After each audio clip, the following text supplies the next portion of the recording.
Good morning.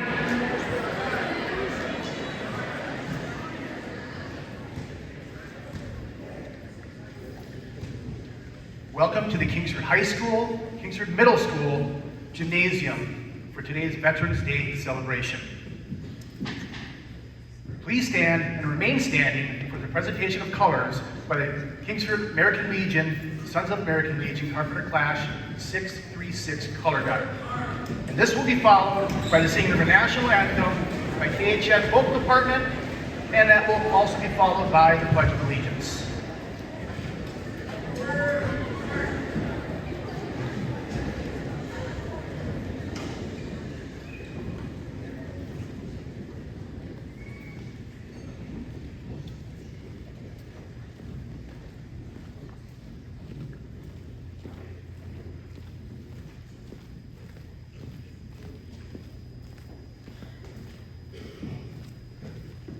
Column left, march.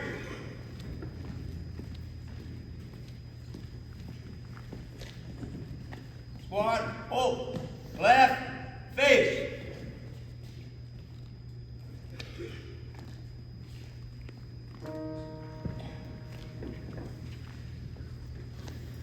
Present arms. Can you see by the dawn's early light what so proudly we hailed at the twilight's last gleaming, whose broad stripes and bright stars through the perilous fight o'er the ramparts we watched were so gallantly streaming, and the rockets' red glare, the bombs bursting in air, gave proof through the night that our flag was still there. Oh, say does that star-spangled banner yet wave o'er the lands of the free and the home of the brave.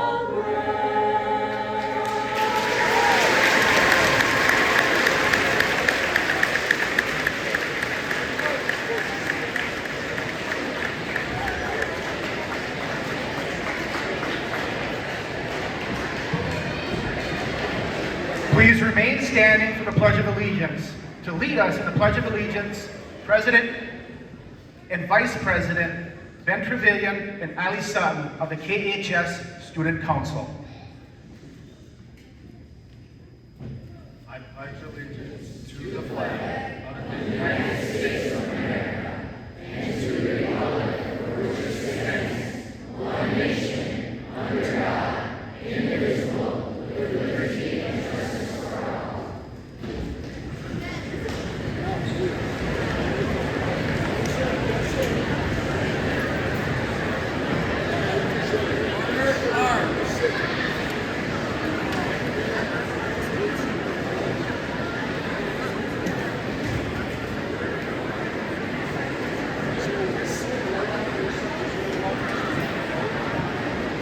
Thank you. I'd like to introduce you to Mrs. Jessica Gravalia, Kingsford Middle School's principal, who will officially welcome us to the 2022 Veterans Day celebration.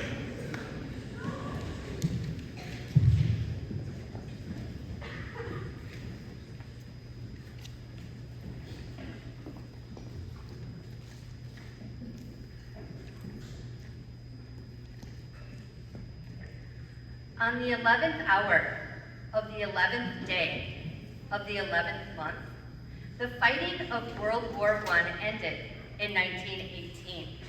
This was the conclusion of the war to end all wars, and November 11th became universally recognized as a day of celebration. 8 years after World War I, November 11th was declared Armistice Day, to honor the veterans of World War I. However, by 1954, World War II had ended. The Korean War ended. And so November 11th was renamed Veterans Day to honor all veterans who served America in war. Today, November 11th, 2022, we honor all our veterans who unselfishly placed their lives on the line for our freedom. Welcome to today's ceremony, and thank you for attending. I am honored to be speaking with you today on such an important occasion. We are here to honor the service members and veterans who answered the call to duty and made our armed forces the most respected in the world. We are here to thank the families of service members who have lived through difficult times and yet kept the household running. And we are here to recognize the members of the class of 2023 who are joining our prestigious armed services. The service members that we honor today came from all walks of life, but they shared several fundamental qualities. They possessed courage, pride, determination, selflessness, dedication to duty, and integrity. Many of them didn't ask to leave their homes to fight on a distant battlefield. Many didn't even volunteer. They didn't go to war because they loved fighting. They were called to be a part of something bigger than themselves. They were ordinary people who responded in extraordinary ways in extreme times.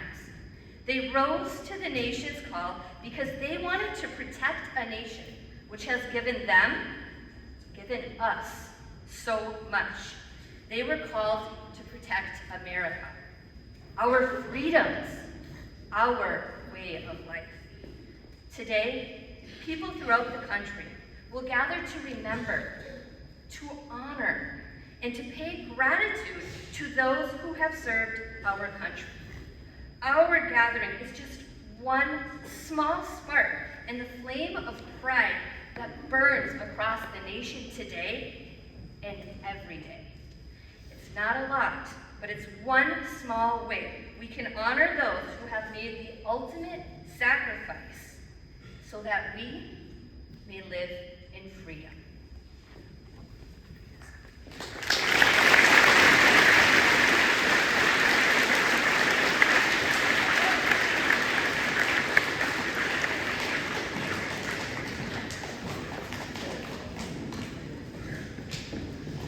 Thank you, Mrs. Carvalho.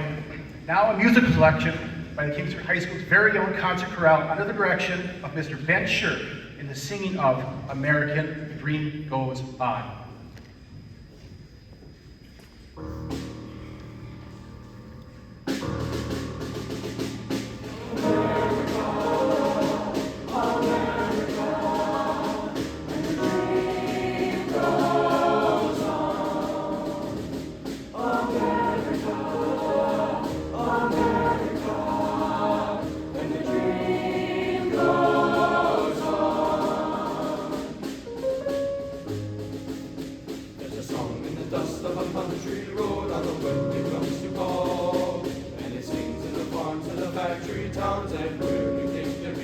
Go!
Thank you, Mr. Scher. Today's guest, resident of Brighton Township, and our very own high school history teacher, Mr. Mike Cross. Mr. Cross is a 1985 Norway High School graduate. He attended Northern Michigan University briefly until he answered his calling on October 22nd, 1986. Mr. Cross, following in his father's footsteps, enlisted in the U.S. Army.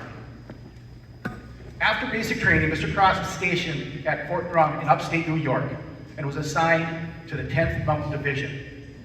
He served 3 years of active duty and 4 years, 7 months in the National Guard. And at that time, he attended Northern Michigan University once again, pursuing a degree in history education. In 1993, Mr. Cross graduated from NMU with his bachelor's degree in history and secondary education. He spent a year teaching in Rogers City before coming back home to Kingsford in 1995 to teach social studies. In 1997, he earned his master's degree in administration. Mr. Cross taught social studies in both the middle school and the high school. And he also coached girls basketball until his retirement in 2018. After retirement, Mr. Cross was employed as an administrator at the Oscar G. Johnson Department of Veteran Affairs for 2 years. And then he returned back to the classroom for West Edgar County and back here this year at Kingsford High School. Mr. Cross is married, 3 children, and he has 1 granddaughter. It is my sincere pleasure I give you Mr. Mike Cross.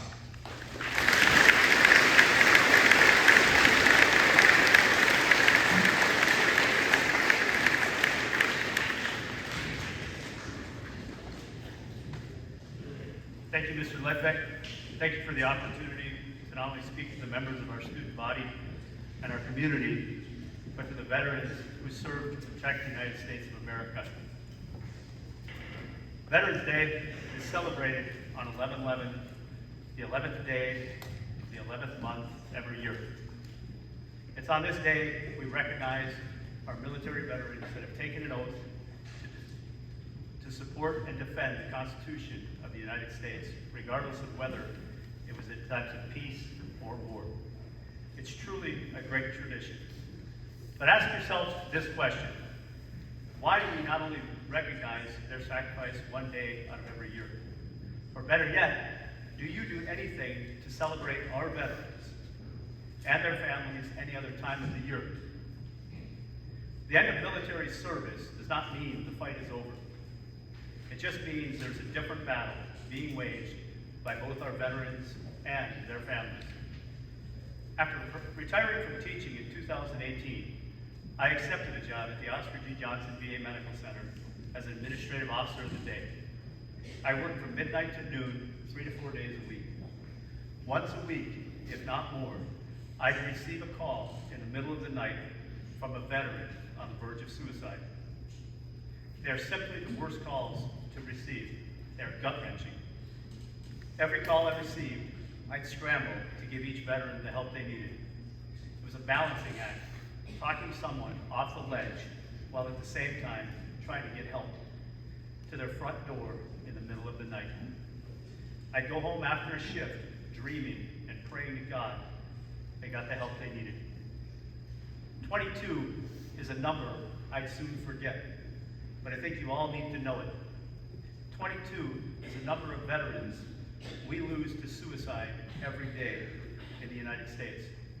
That's over 8,000 veterans a year. Maybe our healthcare system is failing our veterans, or maybe it's simply the complexity of mental health.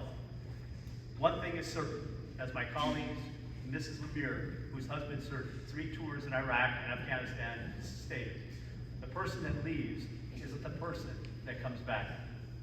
Veterans often come home with physical issues, mental issues, and worse yet, many never make it home. In the worst case scenario, there's a knock at the door by 2 officers expressing their condolences to the family from a grateful nation. In addition, family members may be the ones struggling mentally with the effects of their veteran suicide, their veteran service. In March of 2016, my primetime students were finishing up their memory book assignment. One of my students wanted me to look at his memory book. As many of our high school students and parents know, this is a culminating activity for a writing assignment with students writing a book on their personal memories. I had a somewhat difficult student that day, or that year, that sat directly in front of my desk. School was a struggle, and as his primetime teacher, it was my job to look after his grades, to ensure he was passing. He was a good kid, but needed a ton of help. Also, I didn't quite understand him. He was rarely on task, and I was often preoccupied with playing with his toys he would bring to class. He was almost 14, and yet very immature for his age. My expectations for his memory book were low. As I opened his book, I saw a picture of a soldier in dress greens holding a 6-year-old boy, beret on his head, and sergeant stripes. I asked, "Who's the soldier?" "It's my dad. His father was a sergeant, E5. At the time, and having attained that rank myself, I was impressed, knowing on active duty it was difficult to earn those stripes." I continued to read his memory book, but as I turned the page, I simply lost it. I started sobbing at my desk. It's the same picture that can be found on the Facebook page dedicated to Joseph Allen Gage. It's a picture of a 6-year-old Mikey with his Aaron Rodgers Green Bay Packer jersey, kneeling at his father's white gravestone with the inscription, "Joseph Allen Gage, Staff Sergeant, United States Army." Joseph Allen Gage joined the United States Army in 1997. Having attained the rank of Staff Sergeant E6 on his second tour in Iraq, Staff Sergeant Gage was a platoon leader and the personal driver for Lieutenant Colonel Paul Finken, a 1989 West Point graduate. Whenever Lieutenant Colonel Finken left a compound, Staff Sergeant Gage was his personal driver. It was an honor to drive for the Lieutenant Colonel. As a young soldier myself at Fort Drum, New York, in the 10th Mountain Division, I had the honor of being the driver for my battalion commander, Lieutenant Colonel James T. Casey, a Vietnam veteran. It was a big deal for me at Fort Drum, but to be chosen in a combat zone was all the more important. Staff Sergeant Gage and Lieutenant Colonel Finken were scheduled to depart Iraq in 11 days on their way home from their second deployment. On this day, the mission was simple: orient the incoming replacement team and their replacement officer, Lieutenant Colonel Kruger, to the streets of Baghdad and the areas they would soon patrol. The replacement officer, Lieutenant Colonel Eric Kruger, was a married father of 4 on his 3rd deployment to the Middle East, having served earlier in Bahrain and Afghanistan. The Lieutenant Colonel had been in Iraq for all of 1 day. Staff Sergeant Gage was preparing to come home. He was a short-timer in Iraq. He had talked to his wife Samantha the night before on a phone line from Kentucky, routed through New York, and hooked up directly to his room in Iraq.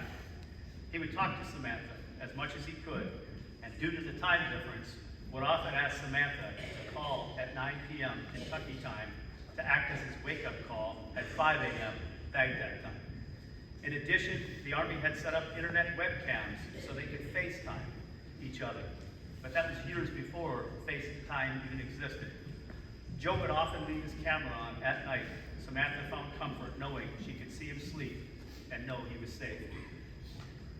On this particular call, she could tell something was not right.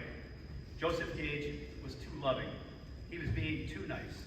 She asked him, "What's up?" Did he have anything to tell her?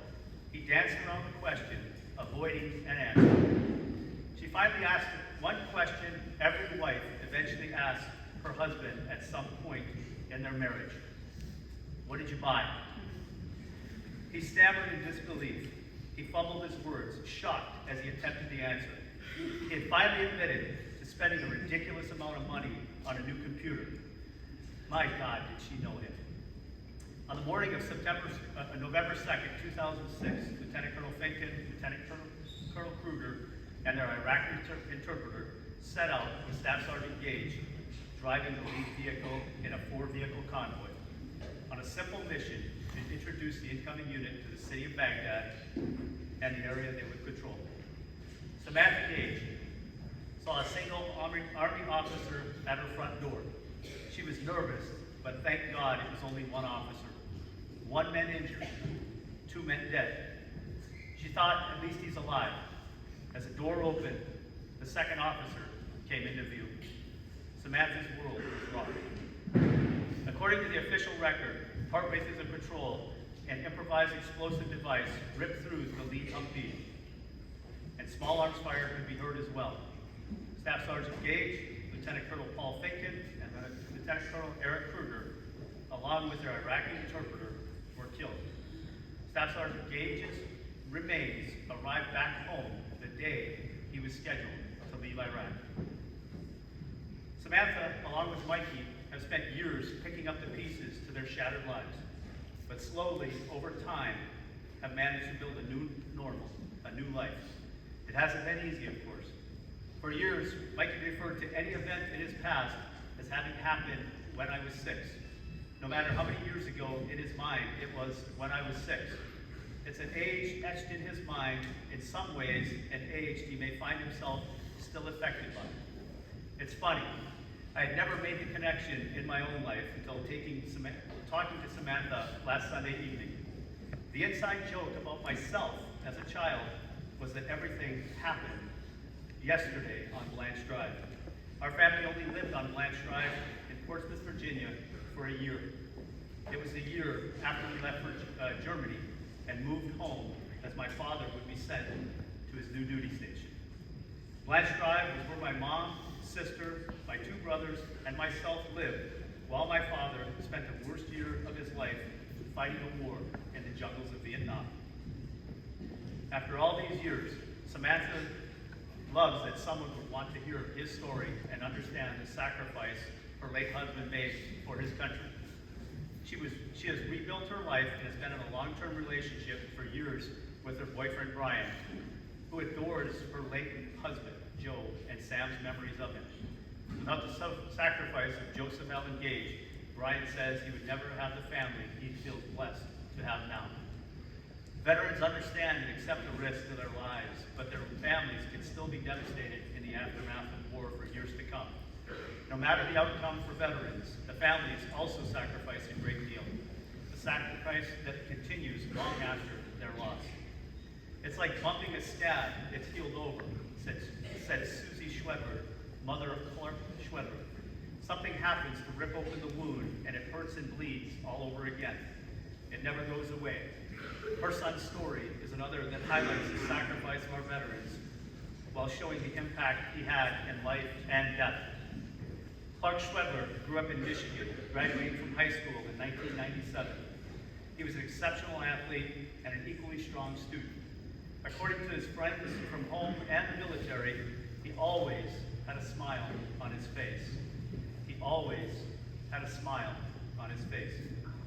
As a student at Michigan State University, he was undecided about what he wanted to pursue. The events of September 11th, 2001 changed all that. After 3 years at MSU, Clark Schweber enlisted in the United States Navy in March of 2002 with the goal of becoming a Navy SEAL. The Navy SEALs are the best of the best. Not everyone can do it. Not everyone is accepted into the Navy SEALs. It's a testament to the man Clark was, that Clark Schweber was, that it was even a possibility. After graduating from basic training, Clark set off for Coronado, California to BUDS, Basic Underwater Demolition SEAL Training. After completing training, he was assigned to SEAL Team 4 out of Virginia Beach, Virginia. Clark Schweber had fulfilled over 120 combat missions in Iraq on this deployment alone, and this was his second deployment in Iraq. On a patrol one day, Clark and a buddy, Morty, spotted 2 puppies in a rubble pile. Coming back a week or 2 later, Clark and Morty grabbed the 2 puppies and adopted them. It was a bit of sanity in a crazy world. The chief petty officer would playfully tell Clark, "You better do something about that dog barking and nipping at me, otherwise I'm going to shoot her." Clark hatched a plan. The military was all about rank. He'd simply name his pup Master Chief, which outranked a chief petty officer. Problem solved. Master Chief was now the highest ranking non-commissioned officer in the unit. Sometime later, on April 6, 2007, SEAL Team 4 had a new target, an Al-Qaeda cell involved in the shoot-down of a U.S. helicopter some months earlier that resulted in the death of 7 U.S. service members. They would perform a helicopter insertion into a remote insurgent safe haven to capture the leader. As they entered the compound at 1:33 a.m., they formed lines of men, or stacks as they were called, for clearing the compound room by room. As Senior Chief Petty Officer Mike Day wrote in his book, Perfectly Wounded, members of SEAL Team 4 would debate as to who would get to go first at the front of the stack as they entered the room. The SEALs argued for going first, the front position being the most dangerous and the position they all coveted. Move to a door, breach the door, enter the room in a train-like formation, and take out the enemy. Clark loved to be at the front of the stack. Having cleared a room, he would run to the front of the next stack, hopping trains as they called it. He was simply accepting a greater risk for the sake of his buddy's safety. From the book Perfectly Wounded by Mike Day, detailing this particular mission, Mike Day writes in his own words, Clarky was at the front of another train ready to clear another room. Clark's door was located directly across from my door, and the angle was such that a straight line could be drawn connecting the entryways of both doors. Through the open doors, you could see the far corner of one room from the far corner of the other room. It was pitch dark. However, the yellow glow of a gas lamp pilot in the corner of the foyer provided more than enough light to fuel my night vision goggles. I could see everything clearly. I was the #1 man on the door in my train, which meant I would be the first into the room. Clarky and I looked at each other. He smiled back at me. We had practiced this maneuver 1,000 times and successfully done it on hundreds of missions, just like this one. There was no rush of adrenaline or anxiety. We were poised, relaxed, professional, and we would simultaneously breach our respective doors and go back to work, clearing the rooms of enemy fighters and other potential threats. We launched on the signal, a mutual wave of our rifle barrels. Mike Day, upon leading his stack through the right door into a 12-by-12 room, killed 2 of 4 insurgents immediately, but as the insurgents turned and fired with their machine guns, Mike Day's gun was knocked from his hands and he was knocked unconscious. Presumed dead by both his team and the insurgents, he would later regain consciousness, grab his pistol, and continue firing at the remaining 2, but not before he was shot multiple times and the grip of his pistol was shot off. Needing to call his men and knowing his rating was out, Mike stood up, walked into the other room to find Clark Schweber sitting upright against the wall with a smile on his face. He had been killed by a single bullet. A ring of the doorbell at their daughter's home in Detroit on the Friday before Easter confirms Susie and Joseph Schweber's worst fears.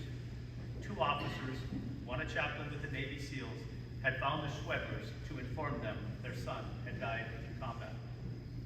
Clark Schweber's citation for the Bronze Star with valor reads in part, despite the hail of gunfire coming immediately behind him to his left, he continued to breach his door and made entry with 2 members of the team. It was during this push into the second room that he was mortally wounded by enemy fire. His split-second actions and sacrifice in the face of overwhelming enemy fire protected the assault force from potentially deadly rear action. Clark had been killed by a single bullet, stray enemy bullet from the insurgents in the room Mike Day had been clearing. Mike Day survived by the grace of God, having been shot 27 times, 16 times through the various body parts, and 11 times he was shot in his body armor. Joseph Clark Schweber from Crystal Falls, Michigan, was by all accounts an incredible human being. His coaches and classmates from Forest Park High School hold him in the highest regards. His fellow SEALs knew he was special as well. In 2011, they named the new SEAL Team 4 headquarters building after him. It's an incredible honor. I never met Clark, but I know a lot about the man. Not because I wrote a speech about his death. I got to know about him by the simple act of kindness.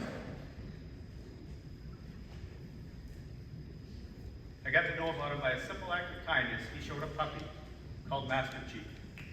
When Clark passed away, Master Chief's future was uncertain, but our SEAL Team 4 buddies were not going to just forget about it.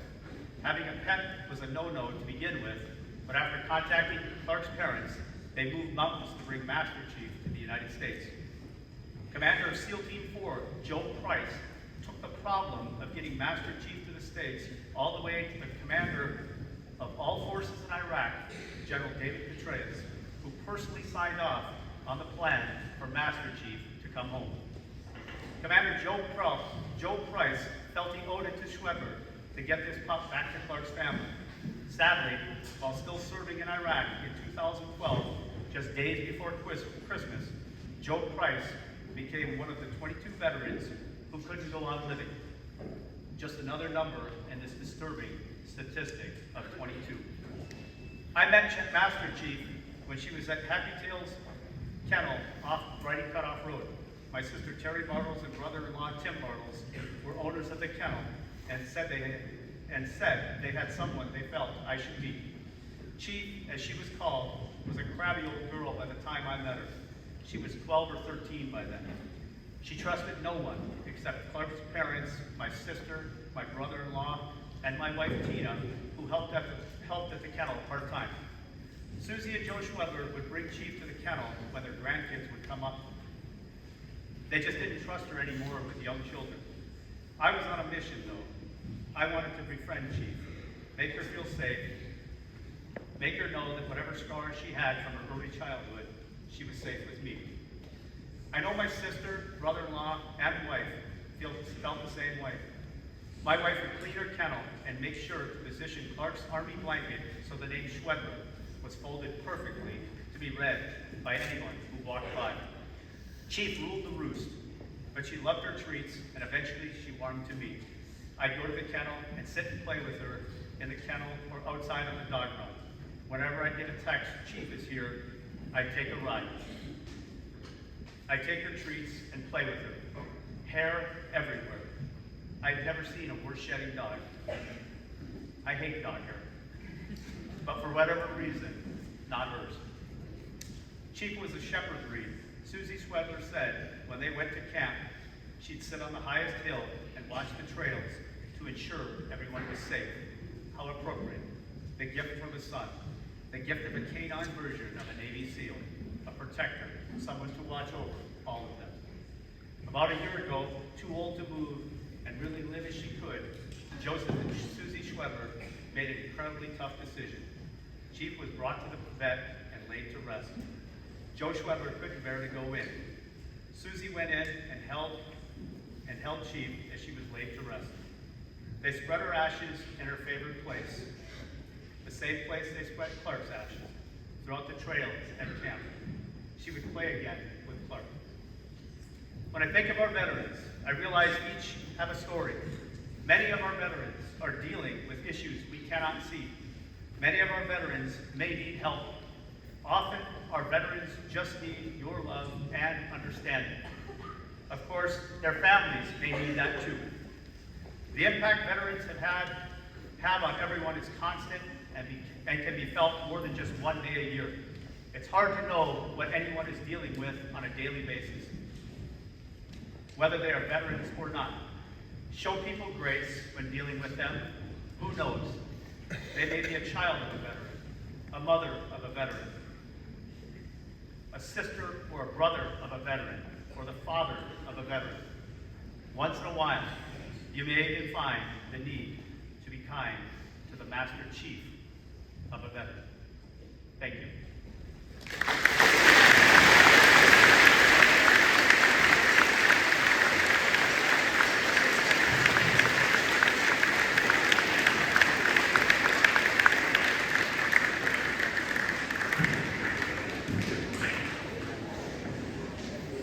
Thank you, Mr. Krause.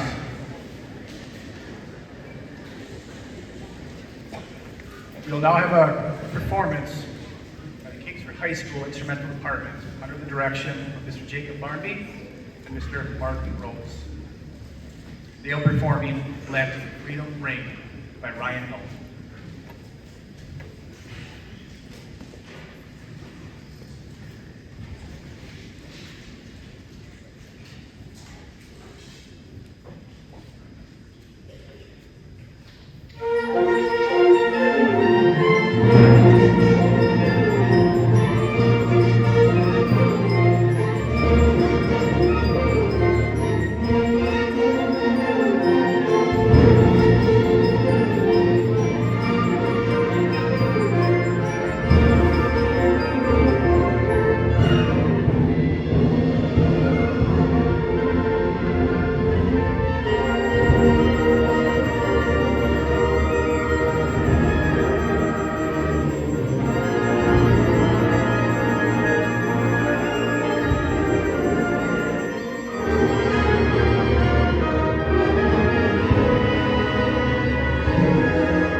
Thank you.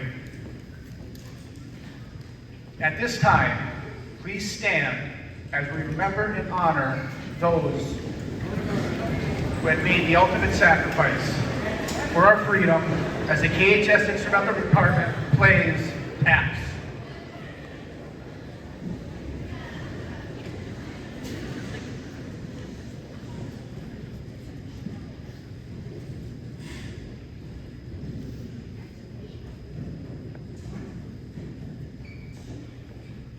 Present arms.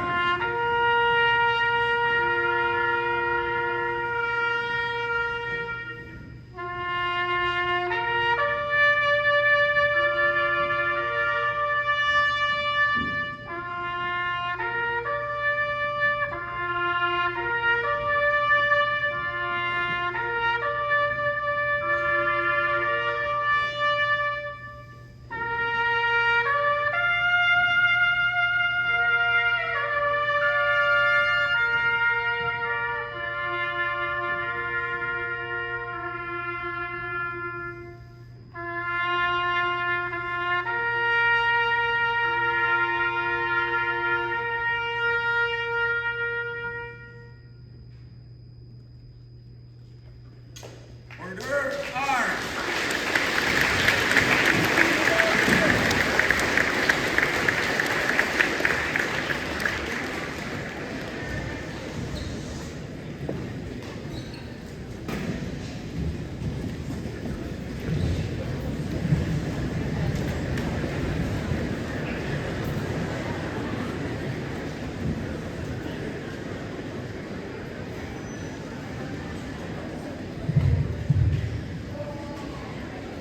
On behalf of Brighton Township School District,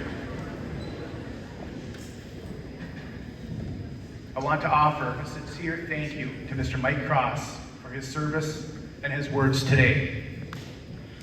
I also want to thank Mr. Shirk, Mr. Barnby, Mr. Rose, Mrs. Garvalia, the Carpenter Class Color Guard, Mr. Lalonde, Mr. Cowan, Mr. White, our custodial staff, and our food service staff who helped make this morning's program a successful and meaningful one for all of us. But last, and most important, I want to thank all the veterans that are here today, who are here in our thoughts. It's because of you and your call to service that continues to give us the freedoms we enjoy every day. It is the veterans' courage and dedication that makes our country what it is today and what it will always be. Not only will we continue to celebrate our veterans, but we must also celebrate those men and women who are currently serving around the world, and many of whom are Kingsford High School graduates. We shall never forget the sacrifices our veterans have made and continue to make both at home and abroad.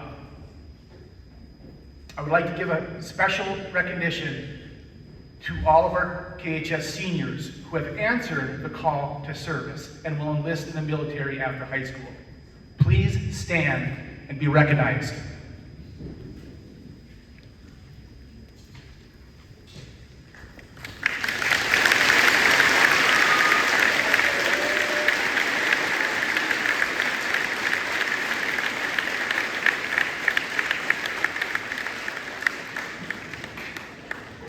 Now, I will ask all of our veterans to please stand and be honored.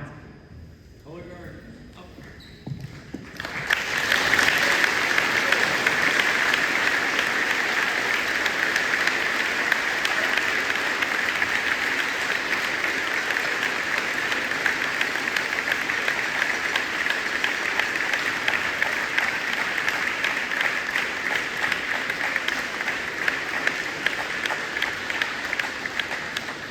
The entire student body, both Kingsford High School and Kingsford Middle School, please stand and let's thank our veterans who are here today for all they have done to ensure our continued freedom and the right to live in the greatest country on earth.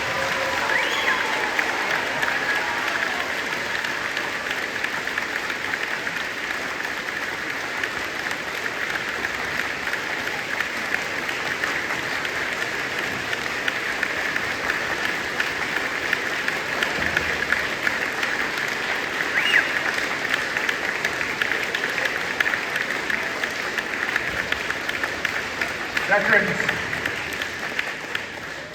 thank you for all you have done for us. We are honored by your presence here this morning. Thank you. This concludes this morning's program. Please stand and remain standing as the color guard exits the gym. Color guard. Forward arm. Right face. Forward march.